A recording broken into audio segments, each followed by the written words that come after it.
Good evening, tubers. Matt M. Roy back once again. Well, it has been a good long while since I have had a computer hall video, or in this case, a computer hall live stream. I have quite a few things to get through tonight, so I don't know how many of your questions I'll be able to answer. But suffice to say, I have picked up a lot of computer equipment today. This all came from one place, which I'll wait a minute or two because I just realized I think it's like 6:58 right now. This all came from one place, and I'll let you guys know exactly where that is in just a moment. But I want to say I do feel blessed to be able to have picked up all of this equipment.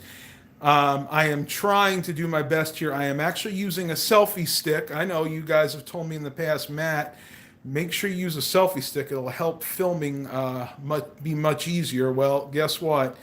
I don't know about that, but we're going to do the best we can. Let's see who's here. We got Eric Brunhammer. George Blakely is here. And Rick Lakes. The usual suspects are here. All right. Well, since it's about 7 now, I'm going to go ahead and get started with this, and I'll let you guys know pretty much where I got this merchandise. Now, I can tell you exactly where, but suffice to say it came from one place. This place was basically an EMT or like an ambulance company that went out of business. And yes, in my state, they are privately owned. So basically, they were liquidating all of their IT equipment, and that is what you see here in front of me. Can't tell you what I paid for it, but I will tell you that I paid far below the market value for everything you see here. We're going to go through as much of it as possible tonight. So without further ado, let me go ahead and get started, and I'll show you the bulk of the monitors. Now, most of the monitors I got, oddly enough, are different brands, but they're all decent quality ones. Like right here, we have a newer AOC monitor. You can see designed for Windows 8, so this was definitely a newer monitor. LED backlit, judging by how thin it is. Let's see, that's got VGA, DVI, and let's see when that was manufactured, if it says. It's a 22-inch LCD with an LED backlight, and looks like manufactured sometime in 2018. Wow, so this is very new. So that's one monitor. Most of them are about that size. There are a few larger screens here. Like this Acer is probably the largest of them, though unfortunately I think it suffered a little bit of battle damage in transportation. I actually transported all of these items with my Tahoe, and even though the Tahoe is a big vehicle, it struggled to hold everything that I picked up today. Most of that might be just dirt. I think I might have lucked out because again, this is probably the biggest monitor. This is an Acer. Once again, LED backlit. If my stupid phone will focus, there you go, LED. And let's go back here. I will have to find the adapter, which should be in one of these boxes, because see, it uses one of those weird kind of 9-volt adapters instead of having the power supply built in. Let's see. Doesn't say, but I'm just guessing that's what it is. HDMI, DVI, and VGA. Okay, Eric says this is the twin to his monitor. Let's see when this was manufactured. August of 2015. So yeah, again, most of these monitors are newer monitors, and the person I got them from assured me that everything was working. Now, of course, I couldn't verify that because there was just too much stuff to go through. I will have to look at that later, but hopefully that is the case. Going around, got an older Dell. This is probably a 22-inch, I'm guessing, or so LCD monitor. But it does have the speaker bar. I always found those really neat. Ever since about 2005, Dell has put on their industrial or business class machine monitors, they put this little speaker bar here, and you can see it has the controls for the volume on the side. right there. And basically, the way most of them work is it plugs in or gets power from the monitor itself. Now, again, I'm going to have to fish for the power cables for a lot of these. Most of the power cables are in the myriad of boxes that I got. So, this is going to be a lot of work on my part. And a few more monitors here. We got a Samsung screen there, probably about 22 inch. Got another one of those Dell monitors, again, maybe 22, 23 inches. Looks like we got one more of those Acer monitors. So, hey, Eric, I guess I have two of them as well. These look really nice. And again, I'm hoping that I can find the power supplies, but I am not too worried because if for some reason the power supplies were lost to the sands of time, I have a few extras that'll probably work for this. And even if I don't, they are very inexpensive. You can find these on eBay all day long. The power supplies for these for, I don't know, $5, $10. So not too big of a deal there. Eric would like a second one. Oh, maybe we'll have to work something out there. And as you can see, my little helper Milo is here. He's very nosy. I'm thinking that wherever these were stored, there were other animals because not only is he looking, he is sniffing everything. You'll be my little helper, Milo. You always get me ratings. Yes, you do. All right, so I'm going to go to the next coolest thing here. And I'm not going to open these particular ones up. I actually already have one set up in the other room to show you. I wound up getting 10 of these Panasonic Toughbooks. Now, I've never actually used a Panasonic Toughbook. These are all, I believe, first gen i5s. They all have 4 gigabytes of RAM. And the really, really cool thing about these, every single one of these Panasonic Toughbooks has a 120 gigabyte SSD. That's right. All of these have solid state hard drives. So even though they're not in the best shape, I'll be the first one to admit it. They have some bumps and bruises. These things were well used. CF19s, Charlie. Yep, these are CF19s. Some of them are missing a few keys, but they all do function. So should be able to sell these on for a decent amount of money. And again, if one of you guys out there are really interested, I would be willing to ship one of these. So if you guys want to buy one of these, hit me up on Facebook and we can talk. But it's going to be a little bit because I have to go through them. I need to do some testing, make sure all the hardware is good. And once that happens, I'll go ahead and start listing these for sale. Yeah, it looks like Charlie wants to buy one. Okay, I'll try to remember that. We'll go down here. And as you can see, Mr. Milo is sitting on top of the best computers of the lot. These right here are I actually have four total of these. These are Lenovo ThinkCenters. These are all rocking second gen i5s, 2400s, I believe.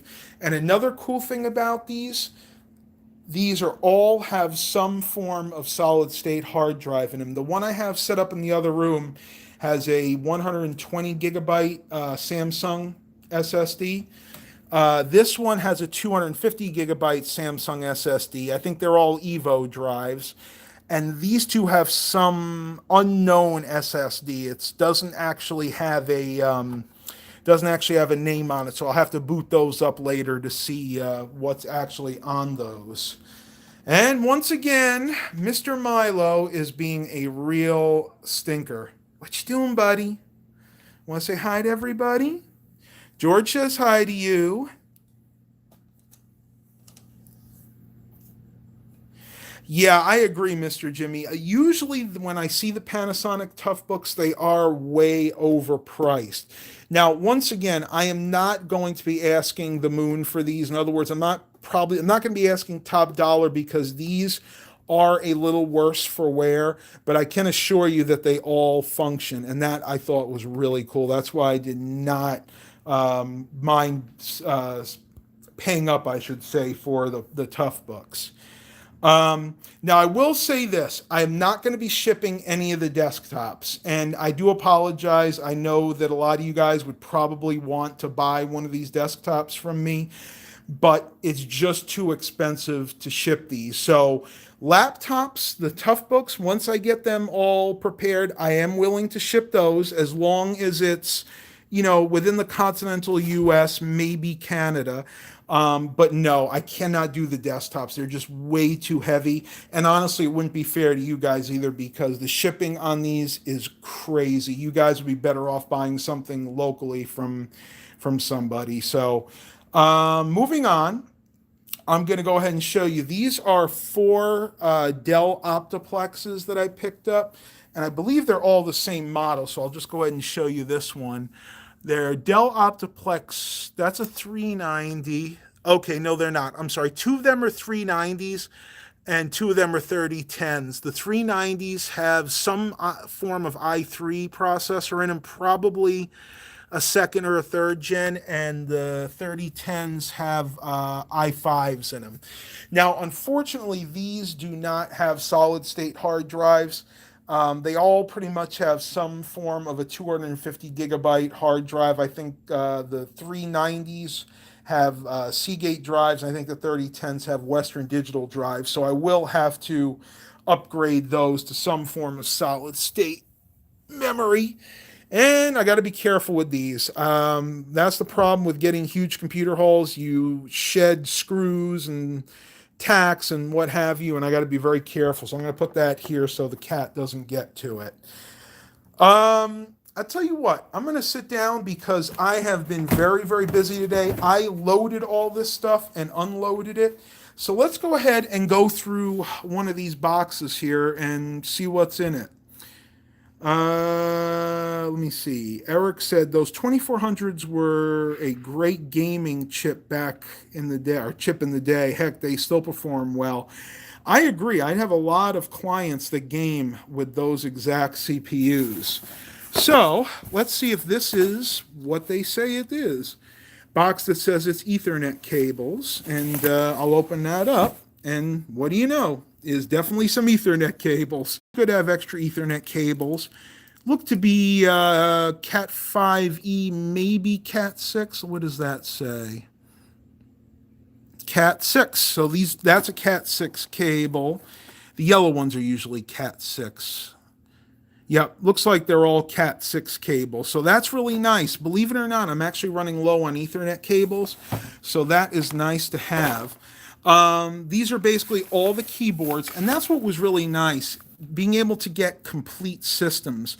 And it's really good to do that because normally if I need to pick up product, I pick up computers separate from the monitor, separate from the keyboards, separate from the mice. So it was really nice to be able to pick up basically complete systems. So let's see, we got 1, 2, 3, 4, 5, 6, 7, 8, 9, 10, 11, 12, 13, 14, 15, 16 keyboards. And they don't appear to be all Dell. Looks like you got a Logitech, what is that, a K120 right there. What do we got here? Some unknown keyboard. Maybe Dell was using these. I know Dell does kind of outsource to different companies at times for their keyboards and things. But I'm not gonna bore you with all that. You guys have seen plenty of keyboards and mice on other channels. So let me see if I can get into some of these bags. Oh, I gotta break them open this way. Looks like we got a power cable, a mouse in there. Yeah, nothing too crazy interesting though. Kensington. Oh my goodness. I have not seen that name in a long time. Do you guys know that one of the first computers I owned was the second computer I owned was a Compaq Presario 9546. And I'll never forget when the good old Compaq mouse went bad on it. We went to Circuit City and we bought a Kensington ball mouse for $20. And that mouse didn't even last a year, and the whole thing just stopped working. So I'm not a big fan of this brand, and doesn't look like they've gotten any better over the years. You can see that the build quality is not very good, very cheap plastic. And if you look really close, you can see the wear marks where people have actually had their fingers. So that also tells me the paint on that was not very good quality. So chances are probably be chucking out that mouse, but I'll definitely keep the power cable. Those are always needed. Power cables on here, some VGA cables. Let's see what we got in there. More power cables and stuff. I'm probably not going to dig too much more through this box because that's pretty much what it is. I can tell right off the bat. It's all power cables, VGA cables, maybe some DVI cables and stuff like that. Might be something different in this bag. Let's see what we got in here. Nope, same old, same old. Got some Dell mouse, random Dell mouse, and power cables. Okay, so moving on. You guys get the idea of what's in here. This is oh, hang on. I have something else in here. Oh, got speakers. Looks like HP speakers, and I think I know what system those went with. I'll actually have to show you guys that in just a minute. And you got some more speakers and maybe some more power cables down there. So that's pretty much what's in this box. Let me turn around here. Eric Brunhammer says Kensington has come up a little in quality, but not a whole lot. I'm not surprised. Like I said, they are notorious for having very, very low quality peripherals. Mr. Jimmy says, I'm using a $4.41 with free shipping wireless game mouse I got off eBay. Had it for like a year. Works really well. Yeah, I mean, you can buy good quality mice and keyboards. Believe it or not, some of the off-brand Chinese ones are actually better than like the Dell branded ones because you never know where Dell is getting them. And just looking at this Dell mouse, I mean, this is a USB mouse, right? You can see the USB cable. Look at the bottom. This is an old school ball mouse. I mean, how many of you have ever seen a USB mouse that still had a ball that wasn't at the very least optical? So, yeah, I mean, a lot of these companies will cheap out on the peripherals, and really understandably so because they're selling you the computer. It's an added expense for them to have to include a mouse and a keyboard. So what are they going to do? They're going to outsource them to the cheapest companies, or basically companies that give them the cheapest bids. Okay, moving on. We're going to move out of that bin and we're going to move over here. I want to see what's in here because I think there were some really interesting items in here. Now, most what's in here are the power supplies for the Panasonic Toughbooks. That has definitely seen better days. Look at that. Oh my gosh. It's like somebody wrapped a whole bunch of medical tape. Ugh. I don't even know if I want to touch that one. Moving on. But yeah, basically most of the ones for these Panasonic Toughbooks look like this. Look at that. That rubber band is just disintegrating right now. But if I pull this sticker off a little bit, you can kind of see what's on them. Let me find a better one, maybe one that doesn't have one of those stickers on it, or they probably all do at this point. Look at that. That's one of the adapters, but it's for a car. Plug in your cigarette lighter. I'll have to take a look. These will definitely come in handy for some people. But here we go. Here's one right here. So let's see, what is the wattage and everything? There's a Panasonic, and if my phone will focus, 16 volts at 3.75 amps. So it is kind of a proprietary power supply. Very few laptops nowadays use that 16 volt. Most are usually 18.5 or 19 volts even. 3.75 amp though is very common. Let me see what else. And that's pretty much everything that's in here. Now, they did give me these, and I'm not exactly sure what this is. He said, the guy I got it from, that this was actually for those Toughbooks. So we got a Lind Electronics Incorporated. Let me see what this says. Automobile adapter. Okay. I honestly have no idea what this is. If maybe it's some type of voltage converter. Let me see what it says here. Designed to use with Panasonic Toughbooks. 12 to 16 volt DC, output 15 volt, replace fuse. Is it like a bypass? Like so you can use a car cigarette lighter with like a normal charger? I have no idea. Maybe one of you guys know what these are actually used for, but it doesn't make sense because then what is this for? Doesn't this just plug right into it? I have no idea. But he gave me like five or six of these things. I'm assuming that's what it is. It's like some type of voltage converter because it's got a fuse in there. So it's definitely a protected connection. I don't know. I really, really don't know. That one's kind of a that's one's kind of a poser to me.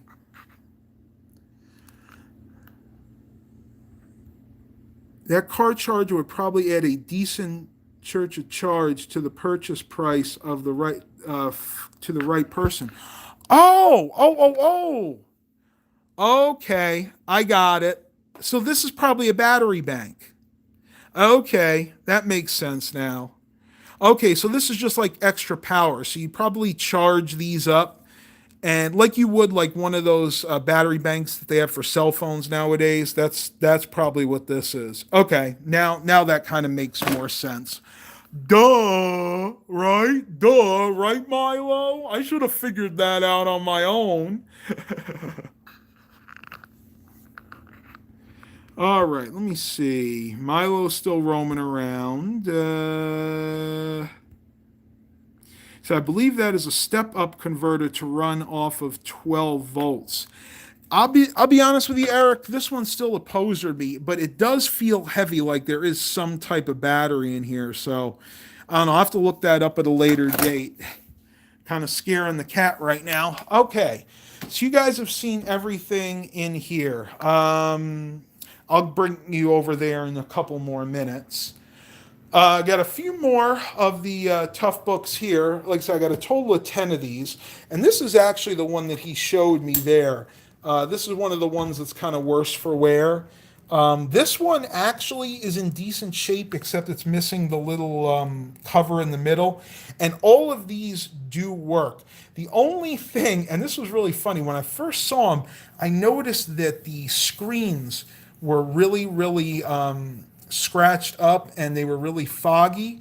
And I didn't see it until I got home, but that's because the company that had these put on one of those real cheap plastic screen protectors, and over time, the just people using it, touching it because these are touch screens, using the pen, the stylus, it got kind of pitted and faded.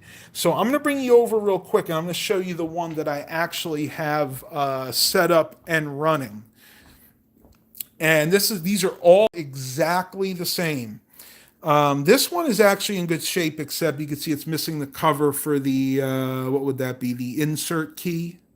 But this is what it looks like once the cover is off. And once again, these are touch screens. Now, you kind of got to push hard on it, but it is a touch screen, which I'll probably wind up using the mouse. It'll just be easier.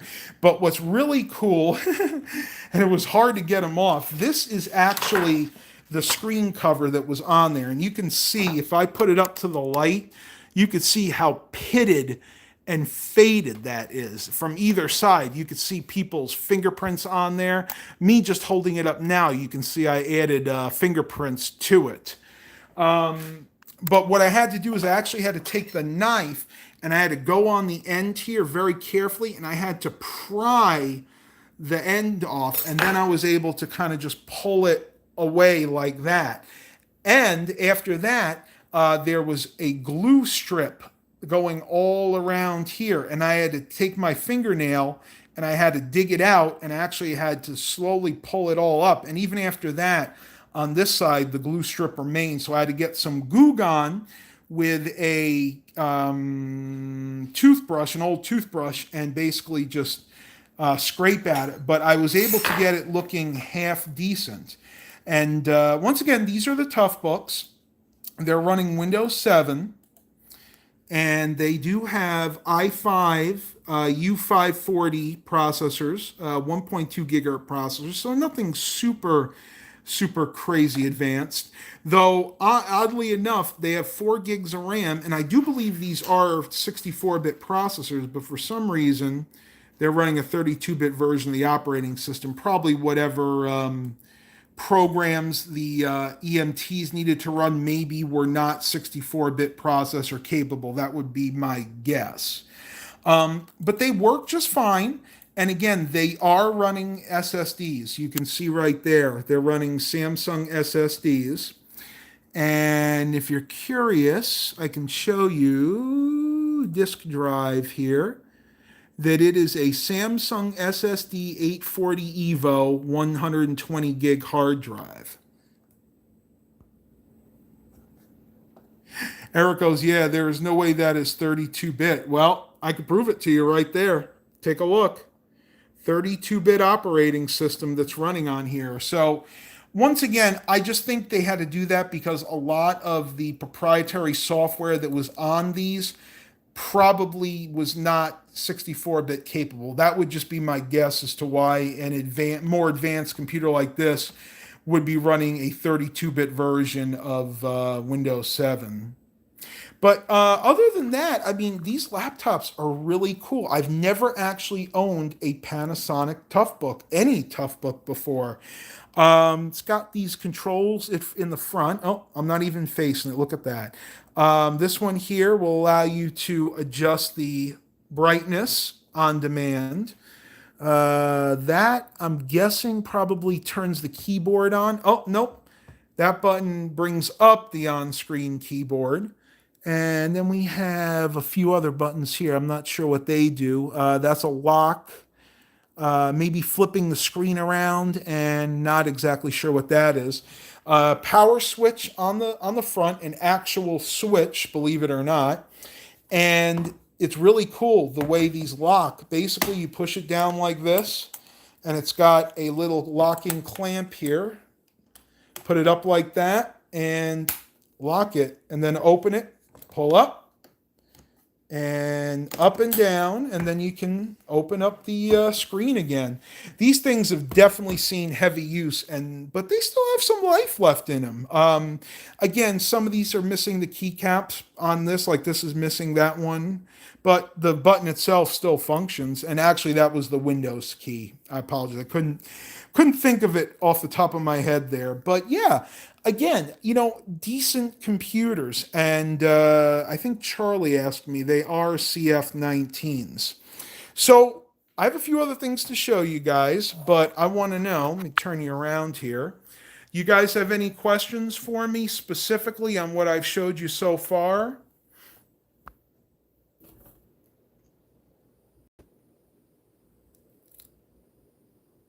I'm not giving out the price that I paid for this. I can't do it on this one. I'm sorry, guys. I know I'm usually good about that. I know I'll usually tell you pretty much what I pay for hauls, but I can't do it on this one. I'm sorry. I will just let you know that everything you see here, I got far below its market value, let's say. All right, I'm going to turn around since I don't have any other active questions here, and I'm going to go ahead and show you one of these Lenovo Think Centers booted up. This one I've actually reformatted and installed Windows 10 on. They are M series Think Centers. I've had these in the past, and they are pretty reliable systems. They do have one odd quirk that I will show you guys in just a couple of minutes. So let me switch my hand here. Hopefully you guys can see. I'm going to go ahead and show you. I did load Windows 10 on here. And specs on this, Core i5 2400 running at 3.1 gigahertz with 8 gigabytes of RAM. Since it's got the integrated video card, it's using some of that memory for the video. So you have 7.83 gigabytes usable. And it is running a 100, this particular one has a 120 gigabyte Samsung SSD, I believe. And I'll go ahead and check and make sure that is the case. Don't want to tell you guys a fib. Yep, some form of Samsung SSD. I don't know what that is. Here, let me open up Crystal Disk Info. That might tell us. There you go. Well, didn't really tell you much more, but it is a Samsung SSD. Looks like it's a SATA 300, so it is an older SSD. It's got some hours on it. It's got 16,000 or so odd power on hours and a 1600 power on count. But believe it or not, that's not too bad for an SSD. SSDs, as long as they were taken care of, can actually go quite a bit more than that. I've seen SSDs that'll run into the 50, maybe 100,000 hours. So these definitely have some life left in them. And once again, I show you guys these because I want you to know that this is something you guys can do in your spare time to kind of earn some extra money. There are a lot of opportunities like this out there, not just in my area, but even in your area, that you can pick up large quantities of tech, basically computer towers, monitors, laptops from companies that are downsizing, upgrading, or even going out of business. And this is something that everybody can do. Oh, I want to show you guys the quirk on here. This is actually really interesting. Let me show you this. I'm going to go ahead and shut it down, okay? And I hope it does it and doesn't make a liar out of me. So, okay, shutting down, right? Okay, the system is shut down. Windows has totally closed out, logged out. But check this out. We still have power to the system. So to fully shut this computer down, I have to push and hold the power button for 5 seconds. And then the computer shuts down. And then I should be able to just push it again and have the system reboot. Every single one of these ThinkCentre M series that I've owned does the exact same thing, and I don't know why. I've been through all the power profiles. I've been in the BIOS. Everything is set up properly. I think this has the S3, S1 power profile set up, and you can see it boots up just fine. But every single one of these I've ever owned has that weird quirk where it won't fully shut down. It'll log out of the computer, it'll shut out of Windows, but to fully shut the system down, you have to push and hold that button for 5 seconds. Chris Bartlett says a lot of his computers do that with the light on. The only thing I could figure is maybe it's just the way they designed it. I can't imagine it would be like a safety protocol. And matter of fact, I think it's actually a safety risk that it doesn't shut down fully. So I'm not sure. No, I don't think it's going into standby mode because if it was going into standby mode or sleep mode at that point, you should be able to push the button once and have the computer turn back on again. And that's not the case. The only way to get the computer to reboot once it's been shut down is once again to push and hold that button for 5 seconds and then turn the computer back on.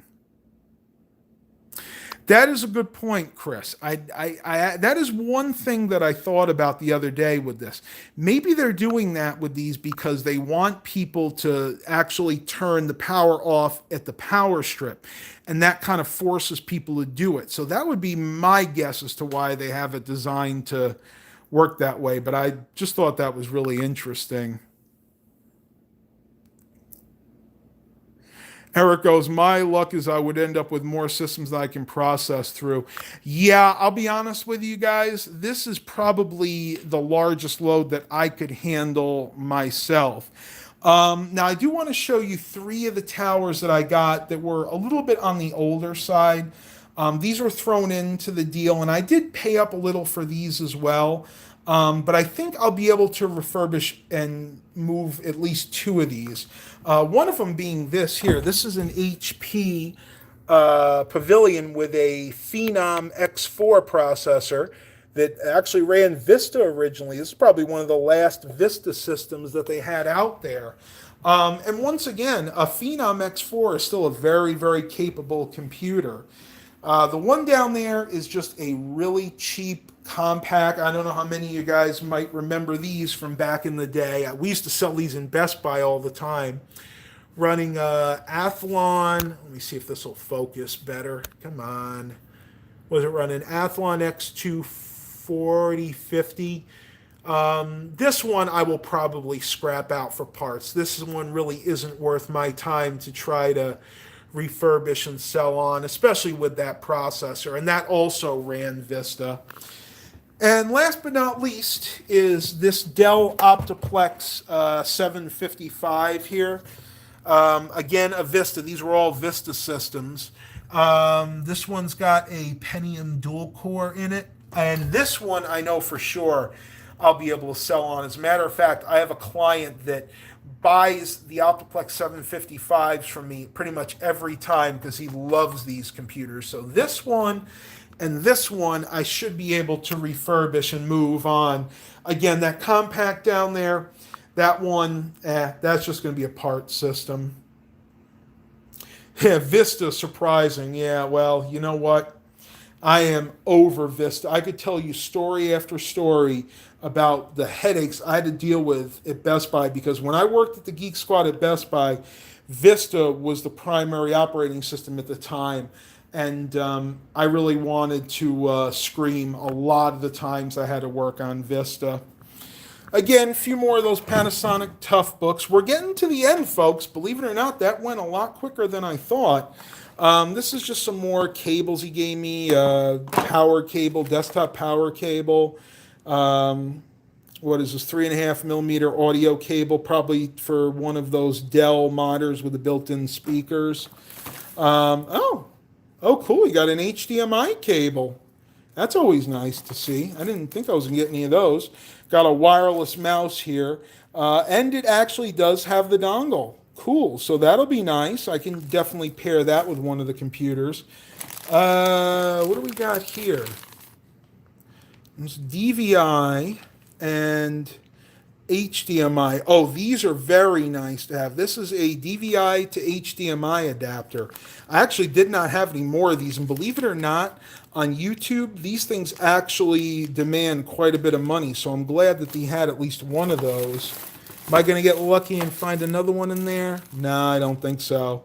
What do we got there? DVI cable and some more VGA cables and things. So yeah, good assortment of cables. Hopefully I won't drop anything. You guys know what a butterfingers I can be at times. Eric goes, after Service Pack 2, Vista was actually really good, but by then it had already left a bad taste in the public's mouth. I do agree. I was never a big fan, even with the service packs. Let me go ahead and move this up here. This is something I got with it as well. I actually baked some bread earlier, so why not? Let's have some food combination here. And it just says cables and connectors. So I'm going to pull that off because this actually looks pretty cool. I wonder what this box was originally. BIOS International Corporation, Prompton Plains, New Jersey. Hey, Eric, you ever heard of Prompton Plains, New Jersey? Wonder if that's anywhere near where you live. All right, well, let's see what's in here. It says cables. We'll see if I can actually get in here because you can see it's got locks on it. And there we go. Got one and got two. Let's see what's in here. Ooh, ooh, ooh. Oh no, I don't want to open it. I think I saw something in there. Oh no. Remember where this stuff came from. Oh man, I think they left something in there that they shouldn't have. Now, just cables. Actually, what I was seeing was all that goop right there. It's actually really nasty. But anyway, yeah, just some random cables. Wow. Look at the length of those DVI cables. That's got to be at least a 25 footer, maybe 50. Really nice to see those. Believe it or not, I do have instances where I have clients that need DVI cables that long. And yeah, these actually demand some good money. If I had to buy these online, these would probably cost me $50 a piece.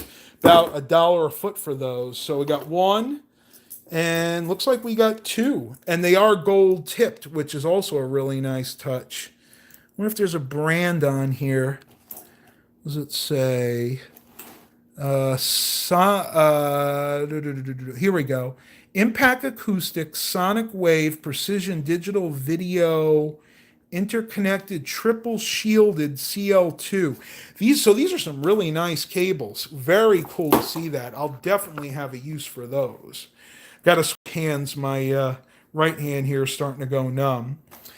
Oh boy, Eric! If you're still here, Eric, what is that? You should know what that is. Somebody tell me if they know what this cable is. Show you the front, and then I'll show you this end. And this actually doesn't belong on it. This I need to pull off.